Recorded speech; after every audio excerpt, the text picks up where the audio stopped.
Good morning everyone. Hope आप सभी लोग अच्छे होंगे। आज का डे है 4 मार्च और करंटली टाइम रहा है 9:23। निफ्टी 50 का चार्ट हम लोगों ने ओपन किया हुआ है 3 मिनट के टाइम फ्रेम पे। निफ्टी 50 आज के दिन में एक गैप डाउन हुआ और गैप डाउन ओपन होने के बाद से मार्केट इस लेवल के आसपास से अभी सपोर्ट क्रिएट कर रहा है और ऊपर निकल रहा है। ठीक है, देखिए मैं घुमा फिरा के बातें नहीं करूँगा कि मार्केट ये कर रहा है, वहाँ पे ऐसे बना रहा है, डब्लू टॉप बन रहा है या फिर क्या बन रहा है। मैं आपको डायरेक्ट टू द पॉइंट की बातें बताऊंगा ताकि आपको समझने में आसानी हो। घुमा फिरा के बातें नहीं की जाएंगी। 2 स्टेप में हम लोग एनालाइज करेंगे। पहला जो स्टेप होगा हम लोग का वो होगा स्ट्रक्चर। ठीक है, दूसरा जो स्टेप हम लोग का होगा वो होगा यहाँ पे डाटा। ठीक है, डाटा को एनालाइज करेंगे, स्ट्रक्चर को एनालाइज करेंगे। तो पहले आते हैं स्ट्रक्चर पे। तो स्ट्रक्चर हम लोग का कह रहा है यहाँ पे कि मार्केट अभी एक डाउन साइड के ट्रेंड में चल रहा है। ठीक है, इस एरिया के आसपास से अपने इस पीओआई से मार्केट ने रेजिस्टेंस लिया, गिर गया। ऊपर में अगर देखेंगे तो ऊपर साइड में भी ऑर्डर ब्लॉक से रेजिस्टेंस लिया था मार्केट ने। तो यहाँ पे किस तरीके से प्लान करेंगे हम लोग। पहला स्टेप आप लोग कंप्लीट है कि डाउन साइड के स्ट्रक्चर में है मार्केट। अगर स्ट्रक्चर आप लोग को एनालाइज नहीं करना आता है तो प्रीवियस की मेरी सारी वीडियोस जाके देखिएगा, आपको समझ में आ जाएगा अच्छे से और डीप तरीके से देखिएगा ध्यान लगा के। यहाँ पे मार्केट ने क्या किया, रेजिस्टेंस लिया इस एरिया से और इस एरिया से। ठीक है, यहाँ पे लिया, मार्केट गिर गया, फिर इस एरिया से लिया, मार्केट कंटिन्यू यहाँ पे डाउन साइड में आ गया। फिर सेम कल मार्केट ने किया, इस एरिया से रेजिस्टेंस लिया और यहाँ पे देखिए गिर गया नीचे कल के दिन में। और अभी जो मार्केट चल रहा है वो चल रहा है यहाँ पे 22,040 के आसपास। यहाँ पे हम लोग किस तरीके से प्लान करेंगे। अब आते हैं हम लोग अपने दूसरे स्टेप पे, डाटा पे। तो डाटा हम लोग को क्या कह रहा है कि लास्ट 5 मिनट्स में अगर देखा जाए तो सेलिंग का प्रेशर दिख रहा है। ठीक है, ओवरऑल देखा जाए तो 77.33 लाख के आसपास और 29 लाख के आसपास हम लोग को डाटा मिल रहा है। वहाँ पे भी हम लोग क्या हो रहा है, नेगेटिव डाटा मिल रहा है। लेकिन जस्ट अभी आप देखिए लास्ट 5 मिनट्स का जो डाटा है वो चेंज हो गया। यहाँ पे अब पॉजिटिव डेटा आ रहा है हम लोग को। तो क्या मार्केट यहाँ से ऊपर जाएगा या फिर क्या मार्केट वहाँ से नीचे आएगा, ये हम लोग कैसे एनालाइज करेंगे। तो इसके लिए ना यहाँ पे हम लोग 22,006 के आसपास चल रहा है मार्केट और ये रिटर्न कहाँ से आ रहा है, 67 के आसपास से, यानी कि इसने अपने सपोर्ट को ब्रेक किया हुआ था। देखिए अभी फ़िलहाल 22,000 पे चल रहा है और लास्ट 5 मिनट्स में कोई नेगेटिव डेटा नहीं मिल रहा है, ओवरऑल हम लोग का नेगेटिव है।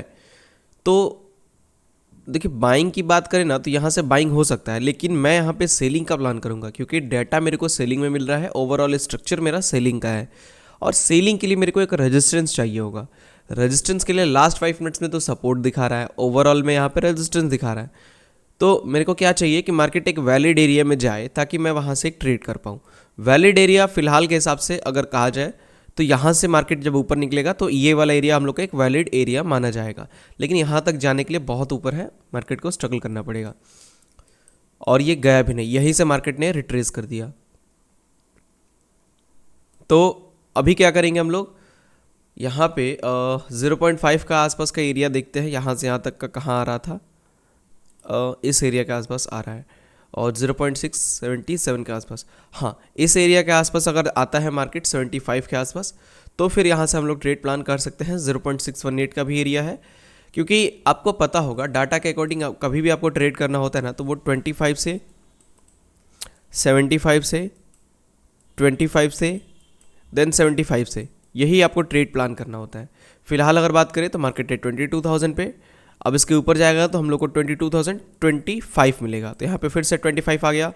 तो यहाँ से तो मार्केट के पास ट्रेड है नहीं। क्यों नहीं है यहाँ से ट्रेड, इसके पीछे भी रीज़न है। 22,000 एक स्ट्रॉन्ग PSY नंबर की तरह एक्ट करेगा। तो जब तक ये प्रॉपर तरीके से ब्रेकडाउन ना हो जाए ना, यहाँ से ट्रेड करना 22,000 के ब्रेकडाउन के लिए रिस्की होगा। इसलिए मैं यहाँ से चाहूँगा कि मार्केट ऊपर जाए। ऊपर जाने के बाद से देखा जाए तो इस एरिया के आसपास 75 मिल रहा है। मैंने अभी क्या बोला आपसे, 25 या फिर 75। तो 75 मिला, 75 के पास हम लोग को 0.618 का रेजिस्टेंस भी मिला, प्लस यहाँ पे एक छोटा सा बहुत माइनर सा रेजिस्टेंस है। तो इस एरिया से ट्रेड बन सकता है और टारगेट रहेगा 25 तक का। टारगेट हम लोग 25 तक का लेंगे। पहले क्या कर रहे थे 25 से एंट्री कर रहे थे 22,000 के ब्रेकडाउन के लिए। अब 75 से यहाँ पे एंट्री करेंगे 25 तक के लिए, बस ये हम लोग का प्लान रहेगा। तो अभी हम लोग वेट करते हैं, देखते हैं एंट्री हम लोग की आती है तो फिर उसके हिसाब से एंटर करेंगे हम लोग।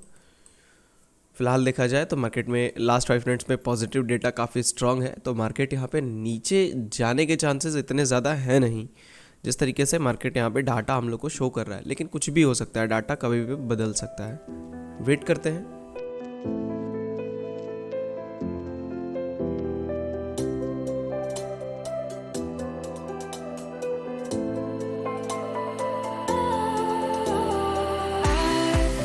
Was wrong to say I wouldn't change a thing, 'cause in the story of our lives, the best of times through color glass, time moves on. Traders, मैं यहाँ से एक ऑर्डर प्लेस करने जा रहा हूँ 150 के पुट ऑप्शन में। मैं यहाँ से क्वांटिटी ऐड कर रहा हूँ 300। ठीक है, मैंने ऑर्डर प्लेस कर दिया है। ठीक है, हम लोगों ने जो ऑर्डर प्लेस किया है वो इस एरिया के आसपास से किया है 22,050 के आसपास। ठीक है, और अभी प्रॉफिट चल रहा है 900 के आसपास का, 3 रुपये का प्रॉफिट चल रहा है इतना मार्केट ऊपर जाने के बाद भी। स्टॉप लॉस हम लोग का 25 के आसपास रहेगा। ठीक है, 25 पे स्टॉप लॉस बनेगा हम लोग का, और टारगेट रहेगा हम लोग का 125 के आसपास। ठीक है, 75 पॉइंट्स का टारगेट है और 28 पॉइंट्स का स्टॉप लॉस है। देखते हैं अब इतना बड़ा टारगेट अचीव होने के बाद या फिर इतना सा लॉस जाने के बाद कितने पॉइंट्स का लॉस या प्रॉफिट होता है हम लोग को। फ़िलहाल अभी 1500 के आसपास का प्रॉफिट चल रहा है, 1100 का। 13 रुपये मार्केट चला गया है। यहाँ पे हम लोग को 5 रुपये भी बढ़िया ढंग से नहीं देखने को मिल रहा है प्रॉफिट। डाटा लास्ट 5 मिनट्स में नेगेटिव यहाँ पे आ रहा है, बट दिस लास्ट 5 मिनट्स में नेगेटिव नहीं आना चाहिए, इसे पॉजिटिव आना चाहिए। लेकिन ये क्यों इस कैंडल का ये डेटा अभी तक यानी कि अपडेट नहीं हुआ है इन दोनों कैंडल्स का डाटा, ये गलत डाटा आ रहा है। ठीक है, मैं बता रहा हूँ ये गलत डाटा है, डेटा रॉन्ग आ रहा है हम लोग के पास। Every little now and then, it creeps on back to shade my smile.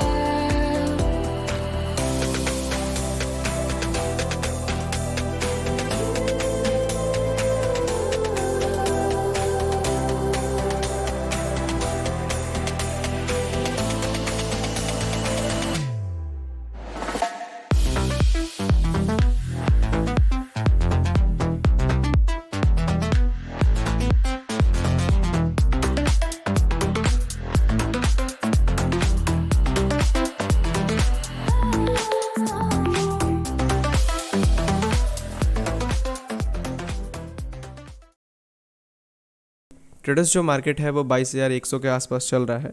मैं यहाँ पे अपनी पोजीशंस को एग्जिट कर रहा हूँ। एग्जिट कर दिया है मैंने। 9,240 रुपये के आसपास का प्रॉफिट बुक किया है हम लोगों ने। इस एरिया के आसपास मैंने एग्जिट कर दिया क्योंकि प्रीमियम जो है आप खुद देख सकते हैं उतना ज़्यादा नहीं गिर पा रहा है जिस अकॉर्डिंग मार्केट चल रहा है। इतना ज़्यादा देर हम लोगों ने होल्ड किया है प्रीमियम को, और फिर भी प्रीमियम जितना मार्केट चला है उतना ही मिला है, 1 रुपये भी उससे अधिक नहीं मिला है। और मार्केट यहाँ पे थोड़ा सा जब मोमेंटम दे रहा था रिवर्स में, तो पूरा प्रीमियम जो है वो रिकवर कर जा रहा था। इसीलिए मैंने यहाँ पे काट दिया पोजीशन को कि इतना बड़ा टारगेट हम लोग होल्ड नहीं करेंगे। अगर प्रीमियम गिर रहा होता अच्छे से तो होल्ड किया जाता, लेकिन प्रीमियम ही नहीं गिर रहा है तो क्या फ़ायदा है। वैसे भी अगर टारगेट की बात करें तो जहाँ पे हम लोगों ने काटा वो 1:2 के लगभग हो रहा था, थोड़ा सा उससे कम है लेकिन लगभग 1:2 के आसपास हो रहा था। क्योंकि आज के दिन में जो स्टॉप लॉस था ना हम लोग का, काफ़ी छोटा सा स्टॉप लॉस था 28 पॉइंट का। ठीक है, लेकिन 28 पॉइंट में भी 30 पॉइंट जा सकता था मार्केट, जिस अकॉर्डिंग ये प्रीमियम बढ़ा रहा था। इसीलिए आप खुद देखिए 28 पॉइंट में मैं क्या बात कह रहा हूँ, 30 पॉइंट जा सकता था। ठीक है, और मेरे को टारगेट कितना मिला, मैंने लगभग एग्जिट किया यहाँ पे 50 रुपये के आसपास, और मेरे को प्रॉफिट कितने का हुआ, 31 रुपये के आसपास का। 31 भी नहीं हुआ, 30 रुपये इसको राउंड फिगर में कहूँगा मैं। 30 रुपये का मेरे को फ़ायदा हुआ यहाँ पे, प्रीमियम की बात कर रहा हूँ 30 पॉइंट्स का।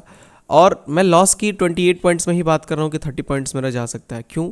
क्योंकि प्रीमियम उस हिसाब से बिहेव कर रहा है कि मार्केट में कभी भी ऐसा हो रहा है कि प्रीमियम जो है वो सडनली यहाँ पे गिरने लग रहा है, कभी भी कोई भी प्रीमियम यहाँ पे सडनली बढ़ने लग रहा है। फॉर एग्जांपल मार्केट जब यहाँ से यहाँ तक गया था तो प्रीमियम अच्छा खासा यहाँ पे डीके किया हम लोग का। फिर जब यहाँ से 3 कैंडल ने रिकवरी किया ना, तो प्रीमियम ने तो उससे भी तेज़ रिकवरी किया। ठीक है, यहाँ पे मार्केट ने क्या किया, रिकवरी कर दिया। अब फिर उसका से देखिए मार्केट यहाँ से यहाँ तक गया, यानी कि लगभग अपने इस कैंडल के आसपास गया, तो फिर मार्केट ने क्या किया, वहाँ पे अच्छा खासा डीके किया, ठीक ठाक, ठीक है, यहाँ पे इस एरिया के आसपास तक आया। फिर जब मार्केट यहाँ से नीचे गिरा तो उस केस में जो प्रीमियम है हम लोग का यहाँ पे इमीडिएट बढ़ गया इतना ज़्यादा। अब इतने से मोमेंटम में मार्केट ने इतने बड़े एरिया के मोमेंटम को ख़त्म कर दिया यहाँ पे। इसीलिए मैंने यहाँ पे बहुत ज़्यादा दिमाग नहीं लगाया और अपना पोजीशन को काट दिया। मैं यहीं पे कॉस्ट टू कॉस्ट के आसपास ही प्लान कर रहा था काटने का भी, तो ठीक है, लेकिन डेटा मेरे को फेवर में दिख रहा था, इसीलिए मैंने थोड़ा सा होल्ड किया कि अगर अच्छा खासा जैसे ही प्रॉफिट जाएगा काट देंगे हम लोग। वैसे यहाँ पे हाई टूटा जैसे ही, उसके बाद से 10,000 के आसपास का प्रॉफिट टच होने वाला था, लेकिन टच हुआ नहीं। 95-9600 के आसपास से रिटर्न ले लिया और मैंने 9200 के आसपास इसलिए काट दिया पोजीशन के आस। तो यहाँ पे एक क्वेश्चन का और मैं आंसर दे दूँ कि सेलिंग साइड के स्ट्रक्चर में हम लोगों ने बाइंग साइड का ट्रेड क्यों लिया। तो वो इसीलिए लिया क्योंकि मार्केट इस लेवल के आसपास से जब रिकवरी दिखा रहा है तो डाटा हम लोग को यहाँ पे बेरिश मिलना चाहिए। बेरिश तो था डाटा, लेकिन थोड़ी देर बाद क्या हुआ, यहाँ पे बुलिश डाटा आ गया। अब बुलिश डाटा आया तो मार्केट में क्या हुआ कि बुलिश डाटा है यानी कि मार्केट रिट्रेस कर सकता है। जैसे मार्केट अगर गिरना ही है, मार्केट को कितना भी स्ट्रक्चर डाउन साइड का है, तो मार्केट अगर यहाँ से गिर रहा है तो उसके बाद ये वाला भी तो फेज़ आता है मार्केट के अंदर में, तो हम लोग यहाँ से बाई करके यहाँ पे भी तो निकल सकते हैं इस एरिया के आसपास। तो जो ये वाला फेज़ है ना, इस फेज़ में डेटा हम लोग को बुलिश मिलेगा, तो वो हम लोग को समझना पड़ेगा कि अगर स्ट्रक्चर के हिसाब से मार्केट अगर ऊपर ही जाना है मार्केट को, तो कहाँ तक जा सकता है और कहाँ से जाके गिर सकता है। तो वही मैंने यहाँ पे एनालाइज़ किया कि इस एरिया के आसपास से अगर देखा जाए तो मार्केट ने कंटिन्यू यहाँ पे डाउन साइड का मोमेंटम दिया, देन एक रिट्रेस किया, देन फिर एक डाउन साइड का मोमेंटम किया और देन एक रिट्रेस कर रहा है। अब ये रिट्रेसमेंट देखे कहाँ तक आ सकता है। अगर पहले वाले रिट्रेसमेंट की बात करें, यहाँ पे जो रिट्रेसमेंट आया था हम लोग के पास, ये वाला रिट्रेसमेंट हम लोग का इस POI के आसपास तक का था, ठीक है। इस POI के आसपास मार्केट आया, देन वहाँ से गिर गया, ठीक है। फिर उसके बाद से मार्केट ने क्या किया, इसके पहले रिट्रेसमेंट पे देखते हैं, जो ये वाला रिट्रेसमेंट था, ठीक है, ये वाला एरिया, यहाँ से मार्केट गिरा, ठीक है। फिर यहाँ पे मार्केट आया अपने इस POI के आसपास आके मार्केट, या फिर इस ऑर्डर ब्लॉक के आसपास आके मार्केट यहाँ से गिर गया नीचे, ठीक है। सेम वैसे ही यहाँ पे होगा, मार्केट यहाँ पे नीचे आया, ब्रेक ऑफ स्ट्रक्चर क्रिएट किया यहाँ पे डाउन साइड का लेवल ब्रेक करके, देन मार्केट रिट्रेस किया। रिट्रेस करने के बाद से यहाँ पे अगर देखा जाए तो 22,000 का जो PSY नंबर था उसको भी ब्रेकआउट करके ऊपर चला गया। इसके नीचे चाहता मार्केट तो यहीं से सस्टेन करके नीचे गिर सकता था, लेकिन जब ये ऊपर चला गया और डाटा भी यहाँ पे बुलिश हो गया तो ये दिखा कि रिट्रेसमेंट हो सकता है ऊपर साइड का। तो उस अकॉर्डिंग हम लोगों ने डाटा का फेवर में होते हुए ट्रेड लिया और ये एनालाइज़ किया कि मार्केट क्या किया है, यहाँ से यहाँ तक रिट्रेस किया है, देन एक ब्रेकआउट दिया है। तो इस एरिया तक, ठीक है, इस एरिया तक मार्केट क्या कर सकता है, आ सकता है घूम फिर के। यानी कि ये वाला अगर एरिया देखा जाए तो करीब 150 के आसपास का एरिया हो रहा है और ऊपर वाला एरिया 175 के आसपास तक हो रहा है। मतलब 175 से 150 के बीच में आके मार्केट कहीं से भी टर्न कर सकता है नीचे साइड में। अगर इसको ब्रेक कर देता है 175 के लेवल को, ठीक है, तो मार्केट क्या करेगा, स्ट्रक्चर के हिसाब से चेंज ऑफ कैरेक्टर कर देगा। चेंज ऑफ कैरेक्टर का मतलब होता है MSS, यानी कि मार्केट स्ट्रक्चर शिफ्ट। अगर इसका स्ट्रक्चर डाउन साइड में है, वो अपने स्ट्रक्चर को क्या कर रहा है, शिफ्ट कर रहा है बुलिश साइड के लिए, ठीक है। डाउन साइड के स्ट्रक्चर को छोड़ के वो बुलिश साइड का स्ट्रक्चर यहाँ पे क्रिएट कर रहा है अपना मार्केट। इसीलिए मार्केट ने यहाँ पे एक रिट्रेसमेंट फेज दिखाया और उसी रिट्रेसमेंट फेज में एक छोटा सा मूव हम लोगों ने कैच किया और उसमें ही 9200 के आसपास का प्रॉफिट लेके हम लोग निकल गए। सो होप आपको समझ में आया होगा इस ट्रेड का लॉजिक, किस तरीके से प्लान किया हम लोगों ने और कैसे ट्रेड को एग्जीक्यूट किया, ठीक है। इसके साथ साथ मैं यहाँ पे फॉरेक्स में भी ट्रेड स्टार्ट कर चुका हूँ। तो अगर आप फॉरेक्स में ट्रेड करते हैं या फिर करना चाहते हैं तो टेलीग्राम से ज्वाइन हो जाइएगा, लिंक डिस्क्रिप्शन में आपको मिल जाएगा। मेक श्योर आप ये ध्यान रखिएगा कि टेलीग्राम का जो लिंक है वो सेम होना चाहिए, क्योंकि बहुत सारे फेक चैनल्स भी हैं सेम नाम से, तो उस टेलीग्राम में ज्वाइन होंगे तो फिर आपके लिए दिक्कत होगी। तो उसीलिए आप ज्वाइन हो सकते हैं और आप फॉरेक्स को भी सीख सकते हैं अच्छे तरीके से कि फॉरेक्स में किस तरीके से काम होता है। फॉरेक्स की मैं अपनी पोजीशंस भी यहाँ पे उठा के पोस्ट कर देता हूँ कि अगर आपको कॉपी पेस्ट करना है तो आप उसको कॉपी पेस्ट भी कर सकते हैं। इंडियन मार्केट का नहीं करता हूँ, इंडियन मार्केट में रेगुलेशंस उसके खिलाफ हो जाएंगे, लेकिन फॉरेक्स मार्केट के लिए कभी अभी कोई रेगुलेशन नहीं है इंडिया में, तो इसीलिए हम लोग यहाँ पे इस चीज़ का फ़ायदा उठा सकते हैं। तो आप ज्वाइन कर सकते हैं और मार्केट को सीख सकते हैं अच्छे तरीके से, फॉरेक्स को भी, कि किस तरीके से फॉरेक्स में काम होता है। और फॉरेक्स में काम करने का सबसे बेहतर चीज़ ये है ना कि इसमें रिस्क रिवार्ड जो है वो बहुत ही अच्छा बन पा रहा है, जो कि इंडियन मार्केट में हम लोग को रिस्क रिवार्ड नहीं बन पा रहा है। आप किसी भी ट्रेडर को देखिएगा, रिस्क रिवार्ड वो बना ही नहीं पाएगा इंडियन स्टॉक मार्केट में, क्योंकि मार्केट का स्ट्रक्चर ही ऐसे है, इसमें डायरेक्ट आप ऑन द स्पॉट बाई कर ही नहीं सकते हैं। इसमें अगर इंडेक्स को ही स्पॉट बाई का ऑप्शन होता ना कि यहाँ पे डायरेक्ट हम लोग इंडेक्स को बाई कर ले, निफ्टी 50 को यहाँ से बाई करते और यहाँ पे एग्जिट करते, तो आप खुद इमेजिन करिए कि 28 पॉइंट का पूरा प्योर 28 पॉइंट ही हम लोग का स्टॉप लॉस जाता, और टारगेट की बात करें तो 52 पॉइंट का टारगेट आया होता। लेकिन प्रीमियम में आपको याद होगा मैंने क्या बोला था कि 28 पॉइंट में 30 पॉइंट का लॉस हो सकता है और 50 पॉइंट में हम लोग का 31 रुपये का प्रॉफिट हुआ। मतलब 1:1.86 टारगेट लेने के बाद भी मेरा 1:1 का ही रिस्क रिवॉर्ड बना प्रीमियम के अंदर। वो इसीलिए क्योंकि प्रीमियम में जो वॉलेटिलिटी है, जो अनएक्सपेक्टेंसी है, वो बहुत ज़्यादा है इंडियन मार्केट में। तो फॉरेक्स इसीलिए मैंने स्टार्ट किया है। ऐसा नहीं है कि इंडियन स्टॉक मार्केट को हम लोग काम नहीं करेंगे, नहीं, इंडियन स्टॉक मार्केट भी करेंगे, फॉरेक्स भी करेंगे, दोनों ही चीज़ों को हम लोग प्लेस करेंगे यहाँ पे, ठीक है। लेकिन फॉरेक्स कुछ हद तक बेहतर है इंडियन स्टॉक मार्केट से रिस्क रिवॉर्ड के मामले में। तो लिंक डिस्क्रिप्शन में है, वहाँ से क्लिक करके आप ज्वाइन कर सकते हैं दोनों ही चीज़ों को सीखने के लिए, इंडियन स्टॉक मार्केट और फॉरेक्स स्टॉक मार्केट को भी, इंडियन स्टॉक मार्केट और फॉरेक्स मार्केट को भी, ठीक है। और अगर आप लोग को डाटा डिकोडिंग प्रॉपर वे में सीखना है तो लिंक डिस्क्रिप्शन में है कोर्सेज का, वहाँ से क्लिक करके आप ज्वाइन कर सकते हैं, ठीक है। तो अगर आपको इस ट्रेड से रिलेटेड कोई क्वेश्चन हुआ तो आप मुझसे पूछ सकते हैं। चलिए, तो इस वीडियो को हम लोग यहीं पे एंड करते हैं। मिलते हैं हम लोग कल के दिन में एक और न्यू लर्निंग वीडियो के साथ। Thank you so much.